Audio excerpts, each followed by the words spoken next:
Bem-vindos ao Latitude Cast, o podcast da revista Amazônia Latitude. Hoje temos o prazer de receber Diana Witt, renomada tradutora e intérprete, para discutir a importância da tradução de livros sobre a Amazônia. Neste episódio, vamos explorar como a tradução literária pode desempenhar um papel importante para ampliar a conscientização e quebrar barreiras culturais, trazendo histórias e perspectivas amazônicas para o público global.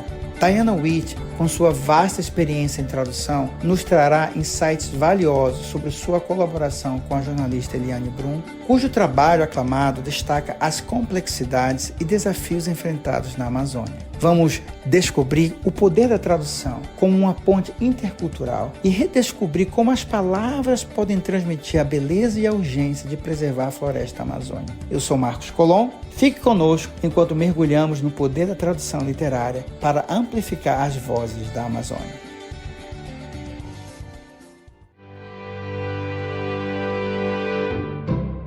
Diana, muito obrigado por estar aqui conosco.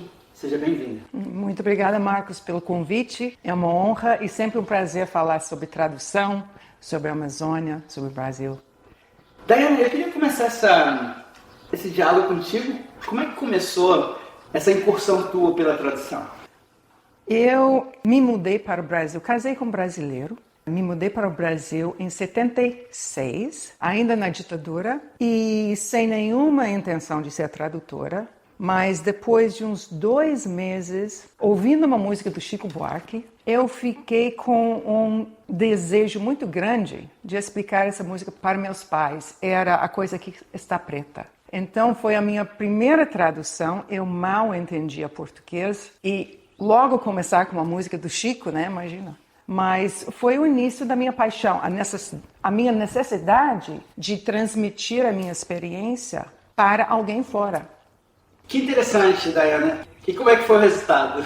Bom, o resultado, a música do Chico, né? Graças a Deus nunca foi publicado, mas foi uma primeira tentativa. Olha, eu sempre tive uma paixão por línguas e por palavras. Quando era criança eu queria ser escritora. E eu acho que a tradução acabou sendo o meu caminho de juntar a minha paixão por palavras e essa paixão de querer passar para as pessoas da minha terra natal informações sobre a minha segunda terra, a terra que acabou sendo, depois de 23 anos lá, a terra do meu coração. É muito valioso, né, o que você fala, porque a tradução, além de ser algo muito sistemático, ela também quebra tabus, né? Nesse sentido, a tradução ela acaba sendo um abridor de portas, seria correto dizer dessa forma? Sim, exatamente. Inclusive, eu acho que a tradução você aprende até certo ponto e o resto você não aprende, porque ela é uma coisa tão aberta que transgride muitas vezes. A Eliane, por exemplo, é uma pessoa que fala muito na língua em geral. Ela gosta de transgredir com a língua. E eu acho que na tradução a gente tem que estar pronto para fazer isso com a nossa língua, a língua que a gente chama de língua alva, a língua para a qual nós estamos traduzindo. Nós temos que tomar certas liberdades. Bom, essa é a minha posição. Deixa eu dar um rezinho aqui, porque tem maneiras diferentes de abordar uma tradução. O que a gente fala em domesticação e estrangeirização de uma tradução. É uma simplificação falar nesses termos, mas a domesticação seria, por exemplo, quando você pega a tradução, alguma coisa sobre o Brasil, e você faz num inglês tão americano, que o leitor não necessariamente estranha nada e nem reconhece. É o tal tradução muito fluente. Aí você tem a estrangeirização, onde você é mais fiel à língua original, mais fiel e você talvez incorra em mais transgressões da língua alva. Por exemplo, eu vou dar um exemplo que não tem nada a ver com o Brasil. Kafka. No início, quando se traduzia Kafka, os tradutores não faziam uma tradução muito próxima ao Kafka, porque ele é estranho. o inglês dele que a gente lê, é um inglês diferente, né? Então, no início, os primeiros tradutores que pegaram tiveram que fazer uma coisa mais bem digerido para o leitor estrangeiro não estranhar e também não achar, isso é um problema com a tradução, não achar que, isso aqui só estranho porque o tradutor fez alguma coisa errada, né? E com o decorrer do tempo, na medida que se foi retraduzindo Kafka, o tradutor pode ser mais fiel a ele, ao que o Kafka faz com linguagem. É uma coisa que aparece traduzindo, por exemplo, alguém como Eliane, que é muito criativa com língua. E ela, quando a gente lê em português, a gente acha um texto muito belo, mas é um texto que, às vezes, o leitor estranha alguma coisa, porque não é... Ela realmente odeia o lugar comum. E nesse sentido, a gente podia dizer que a tradução te leva, de alguma forma, para fora do lugar comum, porque, na verdade, você acaba entrando num outro mundo. Sim. Que não é o teu, que não é, talvez, o da própria tradução, mas é o mundo que se apresenta diante de você. Exatamente. Eu acho que o lugar comum não é o que a gente quer. Às vezes você tem essa meta, essa ideia que a tradução tem que ser uma coisa muito fluente, muito... Mas quando você entra num texto traduzindo, a minha esperança é que realmente você seja transportado para um mundo diferente.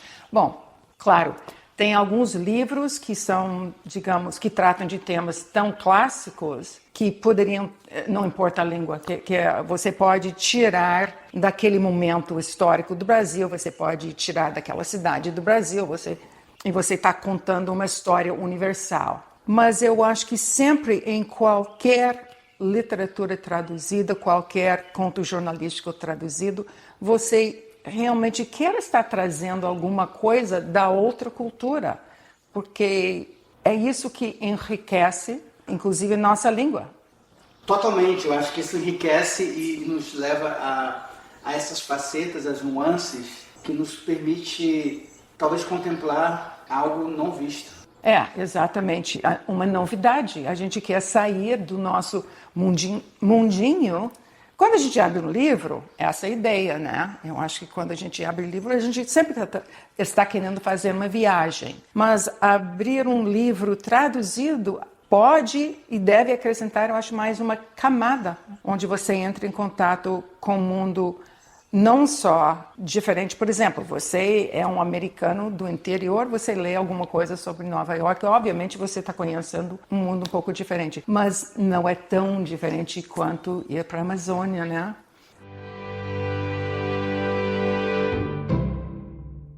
A tradução literária, né, como a gente está falando, ela desempenha esse papel, né, fundamental na disseminação do conhecimento. Como você vê especificamente a importância da tradução de livros sobre a Amazônia para trazer à tona ou para a superfície do debate atual as questões ambientais e sociais que a região vem enfrentando, não somente nesse momento, mas que é um processo que vem de longas décadas, mas que nesse momento se tornam tão urgentes e emergenciais? Eu quero começar com uma estatística sobre tradução em geral. Nos Estados Unidos, e essa estatística é verdade já há uns 20, 30 anos, é muito citada, é os 3%. Que 3% dos livros publicados nos Estados Unidos são traduções. O resto não é. Ou seja, 97% do que se publica nos Estados Unidos foi escrito em inglês. Então, nesses 97%, nós temos muita coisa escrita sobre o Brasil. Você pode ler New York Times, você pode ler The Guardian. Você tem muitas fontes onde você pode buscar informações sobre o Brasil, como sobre outros assuntos. Agora, então, por que a gente precisa da literatura ou dos contos ou das peças jornalísticas traduzidas? Porque, e aí eu vou entrar no que exatamente o que Eliane está fazendo agora na Amazônia, que ela abriu, ela e o marido dela e uns outros jornalistas, o marido sendo Jonathan Watts, do setor de meio ambiente do The Guardian, né? Eles abriram uma plataforma jornalística em 3 línguas, inglês, português e espanhol, sobre a Amazônia. E qual é a meta deles? Eles querem fazer uma reportagem sobre a Amazônia, mas da Amazônia.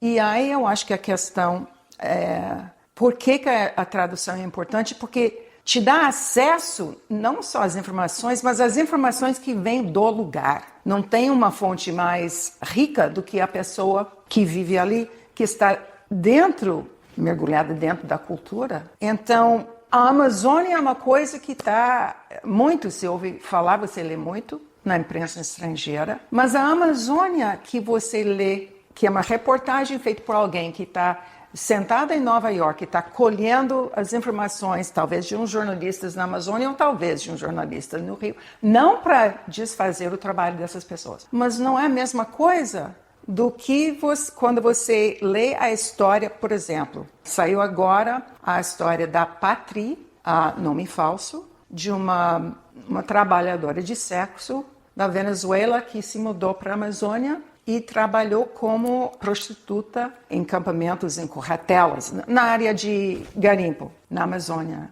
Não tem como você ter um contato mais próximo e mais rico em termos de detalhes, em termos de experiência. É uma maneira de você ser transportado lá. E eu acho que isso leva um nível de vivacidade e é uma coisa que a gente precisa agora, porque só falar da Amazônia não basta. A gente precisa falar com paixão e a gente precisa ouvir das pessoas que estão vivenciando, que estão sentindo essas coisas na pele. Ao traduzir temas relacionados com a Amazônia, assim, você já falou um pouco desses desafios que é estar dentro e falar, narrar de dentro. Como é que é lidar com essa responsabilidade de transmitir com precisão a mensagem e a importância desses temas? Aí é um peso, é uma responsabilidade muito grande, sabe? Essas pessoas, primeiro, como a Eliane sempre fala, né, nos livros dela, essas pessoas confiam primeiro muito nela, né? Confiam as histórias para ela. E aí ela acaba entregando para mim essa responsabilidade e é maior do que se pode imaginar, porque Eliane fala alguma coisa sobre ela receber as histórias, as experiências, e essas passam pelo corpo dela, porque ela não é uma mera gravadora. Essas histórias, essas experiências sofrem alguma transformação quando passam por ela. Aí ela passa para mim e necessariamente vai passar para o meu corpo também. Então eu acrescento do meu lugar de fala, né? Como você estava falando sobre jornalismo, não existe neutralidade, não existe tradutor neutro. Eu vou acrescentar alguma coisa minha ali. Então, é uma questão de estar atento a toda hora a essa responsabilidade, a voz da pessoa, tentar respeitar as palavras da pessoa, o teor daquilo que a pessoa está falando, e sabendo que a gente vai errar, vai entrar erro. Não. Eu acho que tradutor precisa ser humilde, porque a linguagem é uma coisa muito complexa. A gente, assim, numa conversa entre duas pessoas numa mesa do bar, quantas vezes a gente não pede... Peraí, mas você quis dizer isso? Então, a comunicação sempre tem erro, né? Aí o tradutor precisa estar atento a isso sempre. Nessa colaboração entre tradutores e autores, é uma parte essencial do sentido da tradução, né? E, no caso da jornalista Eliane Brum, descreve você, nos agradecimentos do livro dela, como uma tradutora que protege a integridade da escrita com talento e também com dentes. Com dentes. Com dentes. Como é trabalhar com Eliane Brum na tradução do livro, do site, especialmente no caso do Banzeiro Couto? E como essa colaboração influenciou a compreensão e a transmissão das histórias amazônicas para o público, no caso nosso aqui americano? Bom, trabalhar com Eliane é maravilhoso, né? A gente se dá muito bem. Como ela também falou ali, né? A gente nunca se conheceu, mas sempre se amou, né? Eu acho porque, em parte, nós duas somos toques, cada uma do seu jeito, mas ela é muito exigente. Ela não gosta que você mexa numa vírgula do que ela escreveu. E isso é uma coisa que eu aprendi logo, cedo com ela, mas eu também, como ela tem essa essa tendência dela de transgredir, de não gostar do lugar comum, eu também não. Eu acho que quando uma pessoa fala de um jeito mais, não vou dizer poético, às vezes é um jeito mais poético, às vezes é uma maneira mais criativa, não se deve passar um ferro. E tem uma tendência aqui, não, Graywolf, foi maravilhoso trabalhar com a editora Graywolf, que publicou os 2 livros dela. Mas eu tive umas experiências de publicar histórias dela em jornais de maior porte, onde realmente eles não aguentam a criatividade. Eles querem lugar comum, eles querem aquele linguajar jornalístico que qualquer um poderia ter escrito, e realmente aí é dente. Aí eu brigo sim. Então é muito bom trabalhar com ela, de ter essa troca. Você está ouvindo o 4º episódio da série Pensando a Amazônia pela Literatura. Nos episódios anteriores, conversamos com professores, pesquisadores e escritores sobre temas como a valorização da literatura amazônica, a crítica literária e até sobre Um Rio Sem Fim, um livro que está fazendo sucesso 25 anos após seu lançamento. Mas você sabia que o especial não está acontecendo só aqui no Latitude Cast? Também estamos publicando diversas resenhas e artigos sobre como pensar a Amazônia pela literatura. Entre no nosso site www.amazonialatitude.com e acesse todo esse conteúdo por lá. Essa relação entre tradutores e autores não é um casamento perfeito, como a gente sabe, em todos os casamentos tem situações ali que você tem conflitos. E eu imagino que durante o processo de tradução sempre existem situações em que você talvez argumente uma coisa, a autora argumente outra.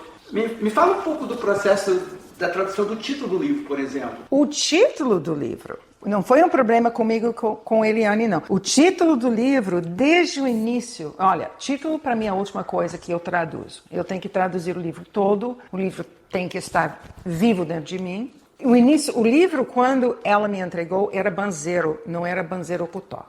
Mas para mim, desde o início, o livro tinha que ser Banzeiro, o título. Agora, vá convencer uma editora americana a aceitar um título desses, né? E aí lá pelas tantas, porque eu comecei a traduzir esse livro antes da Eliane terminar de escrever. Então foi um processo um pouco maluco nesse sentido. E lá, quando ela estava chegando perto do final, ela acrescentou Ocotó, que eu não sei se eu devo explicar ou não, porque realmente tem que ler o livro, lógico, para entender por que ela acrescentou Ocotó. E aí eu conversando com a Eliane, porque quando chega perto do final do livro, eu tendo a começar a entrar em conversa com o autor, qual vai ser o título, né? E nós duas estávamos, não, tem que ser. E a gente conseguiu convencer Graywolf a aceitar. E não foi assim da primeira vez. Claro, porque quem nos Estados Unidos consegue dizer esse título, né? Banzeiro Ocotó? Ninguém sabe o que quer dizer.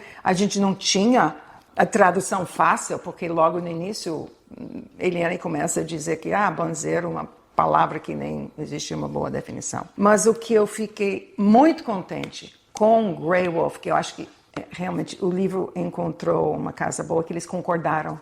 Porque desde o início o leitor sabe está entrando no território estranho, que é um livro que está levando para Amazon Center of the World, mas não é um cruzeiro. Não é aquele livro, não é aquele navio de luxo que vai ser confortável, fácil. Não, você vai ter que trabalhar para entender bem essa viagem, para fazer essa viagem. E como foi essa viagem para você?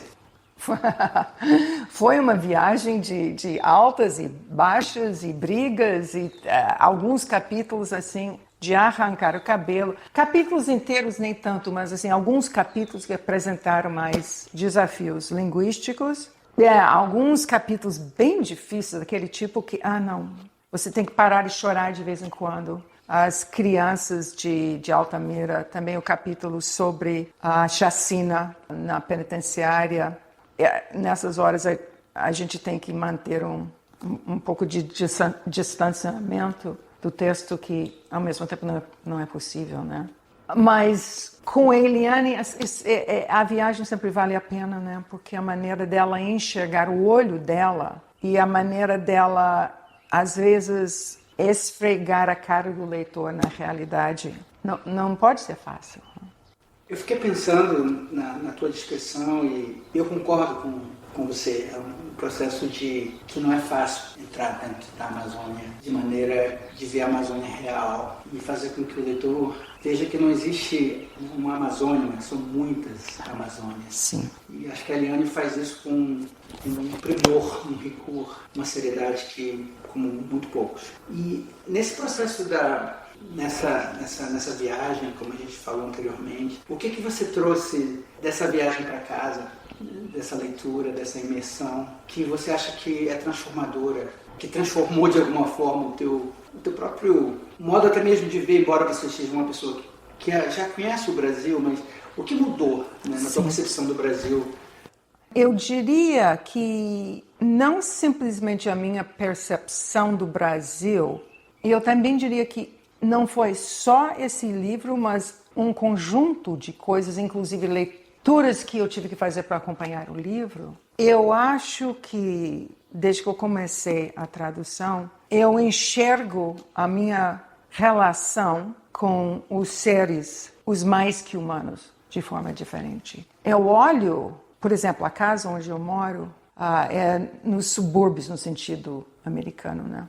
E teve um urso solto. De repente apareceu um urso umas 3 semanas atrás. E aí todo mundo na vizinhança, na área, queria ir atrás do urso, saber do urso. E a minha primeira reação era, eu acho que igual todo mundo, tem um urso aqui. Mas aí veio uma outra percepção que é, mas peraí, nós estamos no lugar desse urso. Que mundo é esse onde o fato de ter um bicho, um urso, aqui na nossa presença, causa tanto espanto e medo. Não, nós que somos desculpe, vem a palavra em inglês, interlopers. Nós que estamos no lugar deles. Então, eu acho que a questão, por isso que eu digo não é só a Amazônia, mas a relação que o ser humano vive hoje em dia, nós vivemos muito longe, nós achamos nós aqui, a natureza lá. E até a gente conseguir desfazer essa falsa fronteira e entender que nós somos integralmente natureza, nós estamos perdidos. Então, Dayana, eu sei que durante esse processo de tradução é um processo doloroso e, como a gente já falou, tem suas facetas. Uma faceta que me chamou muita atenção durante a leitura do livro é como você conseguiu nos trazer a própria questão do gênero neutro que a Eliane advoga com tanto orgulho e ficou tão bonito. E eu queria que você falasse um pouco pra gente como é que foi esse desafio. Bom, primeiro para falar sobre a opção da Eliane, né? Que ela optou para, em momentos, usar o gênero neutro, nesse caso com né? Queridos virou querides. Agora, o desafio maior em inglês é que isso desaparece de boa forma, porque inglês é uma língua sem gênero. Então, para nós, humanos, é human, não é? Humanos, humanis, humanos. Então, em boa parte, desapareceu. O que eu consegui fazer foi o uso de a terceira pessoa do plural, para o they, que hoje em dia está se usando já como gênero neutro. Por exemplo, tem a pessoa Erasmo, né? E no início do capítulo sobre ele, a gente sabe pelo nome que ele provavelmente seja com a identidade masculina, o ele, né? Mas aí ele se declara, eu acho que o termo é um ser sem gênero, aí eu passo a usar o they, e inclusive com isso, em vez de themselves, no singular, que foi uma briguinha com quem fez copidescagem, porque queria mudar para o plural. Themself é uma palavra de uso meio raro, não muito comum em inglês, mas é uma maneira de incorporar esse uso de gênero neutro. Também, outra coisa que eu fiz, porque isso na tradução a gente faz isso às vezes. Por exemplo, tem trocadilho ali, a gente não consegue captar, a gente perdeu, mas a gente joga em outro lugar, para manter a ideia, o espírito da coisa. Então, uma outra coisa que eu consegui fazer, que não é gênero neutro, mas em português, quando você fala assim, o gato que mora ali, o gato que comeu o rato. E o homem que sentou para jantar é o que. Em inglês a gente tem who e that. A gente distingue entre o sujeito humano e o sujeito mais do que humano. Então eu resolvi nesse livro que o sujeito mais que humano ia também merecer o mesmo tratamento de pronome. Então onde normalmente seria that, para bicho virou who, como se fosse uma pessoa. Um passo a mais que eu poderia ter tomado seria de usar uma proposta, uma escritora que Robin Wall Kimmerer, é indígena. Ela tem uns livros maravilhosos sobre a nossa relação com a natureza e ela tem uma sugestão de adotar em inglês um pronome que vem de uma língua indígena, que seria KI. Então, eu até pensei em talvez fazer isso, mas o problema é o seguinte, quando a gente está fazendo uma tradução, você não pode desviar a atenção do leitor para algo que não é tão fundamental. Então, eu achei que ia ser uma distração aquele que... E da mesma forma que quando Eliane optou para gênero neutro, ela não fez com todas as palavras do livro, ela não fez com todos os substantivos, porque eu não sei nem se ela tentou fazer isso e a editora discordou, não sei, porque acabaria sendo uma distração. Então, eu acho que vale é que ela chamou a atenção, ela disse, nós precisamos começar a pensar nisso, nós precisamos começar a encontrar esse caminho.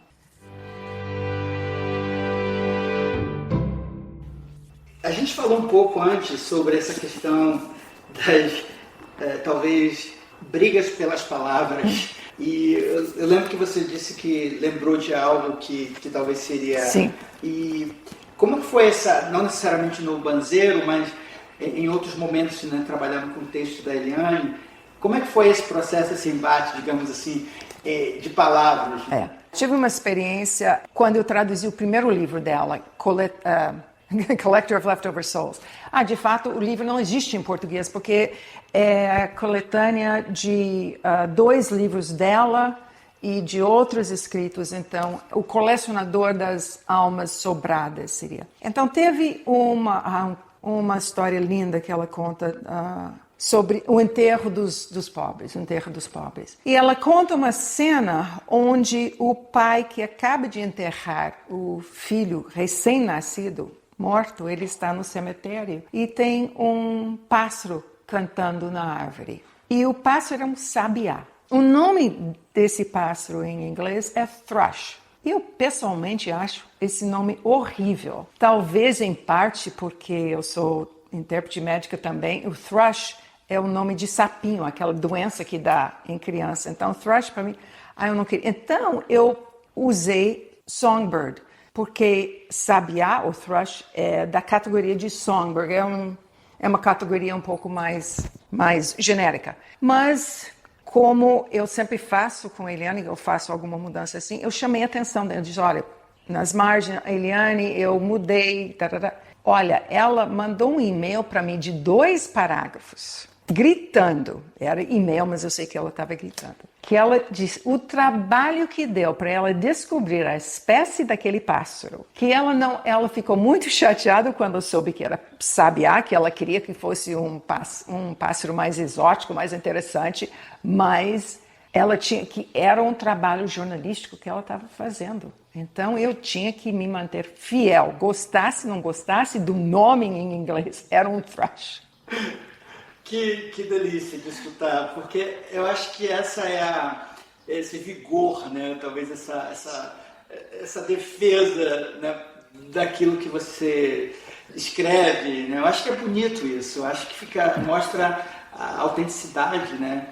Porque mesmo que a gente discorde, que tenha uma alternativa, mas tem esse orgulho, né? Esse pride, né? Sim. De você lutar pelas palavras que na verdade, como jornalista, são elas que nos fazem existir. Sim. Não sei se seria correto dizer dessa forma, mas é assim também que eu acredito. Nós somos o que escrevemos. Então, como jornalistas.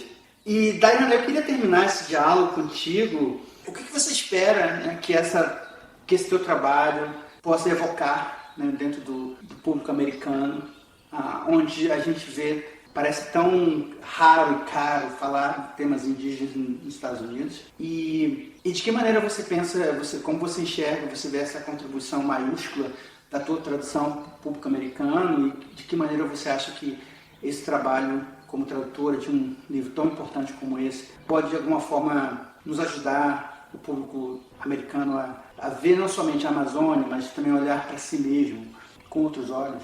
Marcos, eu acho que você respondeu a pergunta exatamente.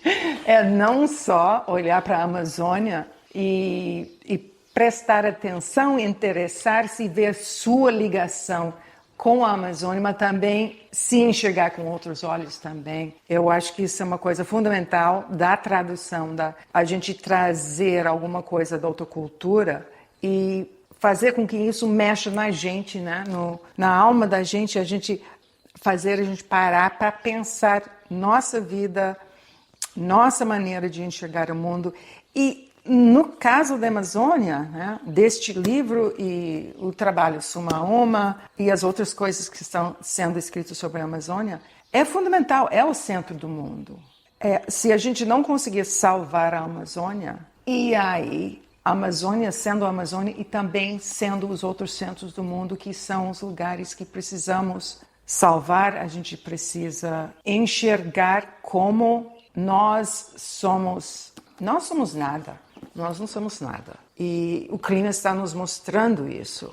Nós somos um pedacinho deste mundo e a gente precisa ter a humildade de reconhecer isso e dar espaço para o mundo natureza. O mundo natureza somos nós. Então isso é a minha esperança, que as pessoas se acordam um pouco para a Amazônia, mas também se acordam para o fato de que nós somos natureza e nós precisamos agir dessa forma, nos pondo num lugarzinho um pouco menor do que a gente costuma se pôr.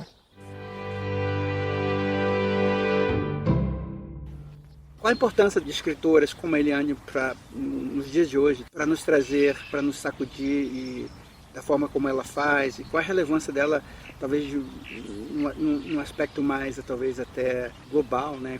Bom, eu acho que a importância da Eliane é a mensagem que ela está trazendo, que é essencial, importante, além, não sei nem como dar palavras para a importância da mensagem dela, mas ela faz isso com um talento que é muito raro, que você tem uma voz tão lírica, poética, contundente ao mesmo tempo, criativa e trazendo um recado para o mundo, dizendo, um pouco Greta, né? A casa está pegando fogo, gente, faça alguma coisa. Mas ela está fazendo isso como a bela literatura faz, sem ser literatura. A Eliane faz uma literatura que não seja literatura, mas é uma literatura da vida real, que, aliás, foi um nome, se eu não me engano, de uma coluna dela no jornal Zero Hora, né? Onde ela retratava as vidas de pessoas, as pessoas, digamos, invisíveis, as almas sobradas, né? Que ninguém presta atenção. Então ela conta a história do mundo, das pessoas, mas com um viés de literatura, da vida real. Ana, muito obrigado. Estamos encerrando esse episódio de hoje. Obrigada, Marcos. Foi um grande prazer.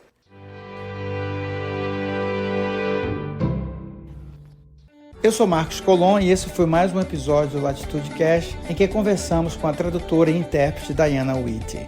Este episódio teve produção e roteiro de Marcos Colon e edição sonora de Vanessa Pinto Moraes. Acesse nosso site para encontrar mais conteúdo sobre a Amazônia e também para acompanhar o especial Pensando a Amazônia pela Literatura. O site é www.amazonialatitude.com. E não esqueça de nos acompanhar nas redes sociais. Até a próxima!